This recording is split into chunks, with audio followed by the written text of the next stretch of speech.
मराठवाड्यात अनेक ठिकाणी सोमवारी अवकाळी पावसानं हजेरी लावली। या पावसानं शेती पिकाचं अतोनात नुकसान झालं।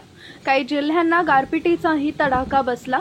आताही हवामान विभागानं मराठवाड्याला जोरदार पावसाचा अलर्ट जारी केला आहे। काही ठिकाणी गारपीट होईल असा अंदाज व्यक्त करण्यात आलाय। महाराष्ट्रात पुढील 2 दिवस मेघगर्जनासह विजांच्या कडकडाटासह तुफान अवकाळी पावसाची शक्यता वर्तवण्यात आली आहे। राज्यातील या काही जिल्ह्यांमध्ये 7, 8 आणि 9 मे रोजी जोरदार गारपिटीसह पावसाचा अंदाज पुणे वेधशाळेनं वर्तवला आहे। पुढील 48 तास राज्यात सर्वत्र वादळी वाऱ्यासह गारपिटीचा इशारा दिलाय, तर या काही जिल्ह्यांनी सतर्क राहावे असा इशाराही देण्यात आलाय।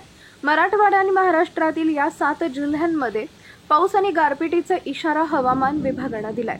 नेमक्या कोणत्या 7 जिल्ह्यांमध्ये विजांच्या कडकडाटासह आणि वादळी वाऱ्यासह तुफान पावसाची शक्यता हवामान विभागानं वर्तवली आहे ते पुढे बघा। त्या अगोदर तुम्ही आपल्या चॅनलवर नवीन असाल तर चॅनलला सबस्क्राइब जरूर करा, जेणेकरून अशा प्रकारच्या अपडेट्स या तुमच्यापर्यंत पोहोचत राहतील। मराठवाड्यातील छत्रपती संभाजीनगर, जालना, बीड, लातूर आणि परभणी जिल्ह्यात काल सोमवार दिनांक 4 मे रोजी सायंकाळी वादळी वाऱ्यासह गारपीट आणि पाऊस झाल्यानं फळबागा आणि शेती पिकांचं मोठं नुकसान झालंय। विदर्भ आणि मराठवाड्यात अवकाळी पावसानं धुमाकूळ घातलाय। पश्चिम महाराष्ट्रातील अहिल्यानगर जिल्ह्यातील सोमवारी ठिकाणी अवकाळी पाऊस आणि गारपीट झाली।